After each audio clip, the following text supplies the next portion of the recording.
While the two parties that control the Kurdish region of Iraq may endorse democratic values, critics say they practice one-party rule. The Patriotic Union of Kurdistan controls the eastern section, with the city of Sulaymaniyah as its power base. The Kurdistan Democratic Party controls the rest and is centered in the regional capital Erbil. Both parties have their own militias, and after a brief civil war in the mid-1990s, have shared power over the region. The most popular alternative to the ruling parties is the Islamic Union of Kurdistan. It has no militia, only a local television station to present its vision of a moderate Islamic democracy. Hadi Ali is one of its leaders. He says his party is growing in popularity, particularly with young people.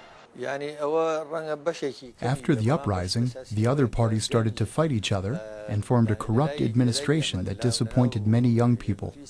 Young people found our party as a non-corrupt alternative. Ali says his party advocates an inclusive democracy in a framework of Islam that would be very similar to Western democracies. We want secular, like in the Western countries, with a separation of religion and the state. But we are not against religion, and here in these countries, when they say secular, they mean they are against religion. David Romano of Rhodes College in Tennessee is a Middle East researcher and recently published a report on the growth of the Islamic movement in the Kurdish region of Iraq. He says the rise of the Islamic Union of Kurdistan should be a concern to the U.S. and other Western countries. They do have a markedly more anti-American stance than the secular Kurdish nationalist parties in Iraq. You just have to remember that the Kurdistan Islamic Union comes from the Muslim Brotherhood. The Muslim Brotherhood was founded in Egypt in 1928. Since then, the Egyptian government has banned the Muslim Brotherhood and other political parties based on religion.